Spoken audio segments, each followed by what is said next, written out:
If you take any writing class, you'll find yourself inundated with rules. Rules about story structure, rules about how to develop interesting characters, rules about the pacing and flow of your story. What makes the manga Blame by Tsutomu Nihei unique is that it defies so many of these typical writing conventions, and yet Nihei still manages to craft an engaging product. Blame is one of Nihei's longest and easily his most well-known work. A large part of what makes the manga stand out is that, like many of Nihei's other stories, though this is especially prevalent here, Blame contains very little writing, especially in the earlier portion of the story. The reader will find themselves moving through dozens of pages at a time without encouraging a single written word. I've covered Nihei's work several times on this channel, and one thing that must be brought up time and time again is Nihei's visual style of storytelling. Naturally, there are some elements that just can't be conveyed visually, such as a character's motivation and goals. Generally speaking, the elements that relate to the mindset of a character cannot be communicated with images alone. A problem that Blame sometimes suffers from is that throughout the entirety of the story, we learn very little of our lead character Kairi. We know what he wants, vaguely, but why he wants it, what he hopes to gain from achieving his goal, the circumstances that led him to desire this goal, whether he seeks to attain it for himself or for the sake of another person or group, the personal investment Kairi has in his mission. If these are elements that you as a reader would like to have a firm grasp on by a story's conclusion, then Blame is likely not for you. Blame, like so many of Nihei's other works, is more focused on allowing an opportunity for the reader to piece together the entirety of the plot on their own, using a combination of a few small clues and the reader's own imagination. In terms of Blame's plot, the story begins with our lead Kairi, a man searching for specific human beings that have something called the net terminal gene. The purpose of the gene to the story, to the world, and even to Kairi himself are almost as vague as Kairi's characterization and motivation. Blame takes place in the megastructure, a massive, seemingly endless building. The nature of the megastructure is just as ill-defined as nearly every other element of the story, but to me that's part of what makes the megastructure such a frightening concept. The megastructure almost takes on a personality of its own, a massive open space that is also oppressive and constraining, an unfathomably large structure that our characters exist in. Yet no one seems to know why the megastructure exists or how large it actually is. One of the things that I love about Nihei's stories is that they oftentimes feel as though we are looking upon a world in motion. The characters don't spout exposition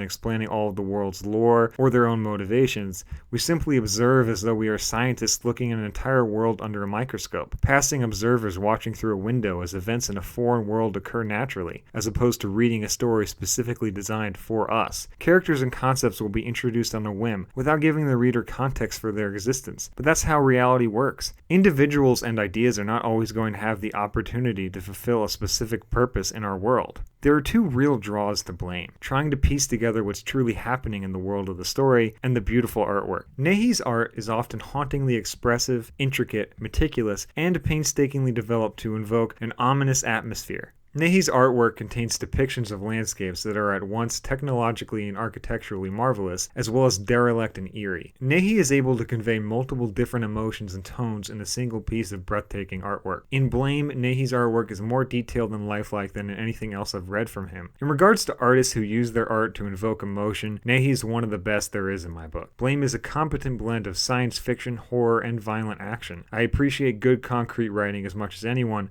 but Nihei's particular blend of visual storytelling, which leaves so much room for personal interpretation, is a unique change of pace from typical storytelling. While Blame is light on dialogue as a whole, the moments where dialogue is prevalent oftentimes are difficult to comprehend. Regardless of how much you're paying attention, there are points in the story that only Nihei himself will be able to fully understand, which can at times make the series confusing to read. That being said, I never felt that Nihei stewed on these concepts or focused on the dialogue long enough for me to have lost my interest. Instead, the level of vagueness often spurned my imagination. But if you're someone who wants storytelling to be explicit, then Blame and many of Nihei's other works probably aren't for you. The Nihei works that I've read all have beautiful art, but Blame to me stands out. The use of heavy saturated black lines leaves the artwork looking more real, like actual existing architecture that one could visit, lending to a sense of realism and credence to the world. Nihei's characters' faces in Blame are almost always off-putting, many times being drawn asymmetrically. An interesting choice, considering that Nihei draws human beings who, likely, are more machine than they are man. Yet, these humans, who compared to us would likely be considered gods, are often depicted as unattractive and flawed in many ways, both on a physical and a psychological level. Their evolution turning them into something so far from us that we'd likely not agree with their self-assessment advancements as human beings. The way Nihei manages to imbue this world's futuristic concept of construction, automation, and technological perfection with such terror, the way that all at once Nihei is able to make his artwork look so real and lifelike and yet so off balance and bizarre fascinates me. Blame is definitely a story that is more about the journey than the destination, about the visual spectacle than it is the plot. And while I understand and appreciate this, especially considering how competently Nihei manages to execute the concept, I still can't help but wish there was a bit more that was made concrete by the story's conclusion. Having open-ended questions at the end of a narrative is fine, but the ending left me feeling no sense of resolution or finality whatsoever, leaving me wonder what the whole experience of the series was even for. Yet despite the lack of answers or a definitive conclusion, I still love Blame. To me, it's easily the best Nihei work that I've read thus far. Thanks for watching, everyone, and if you like this video, make sure to like and subscribe.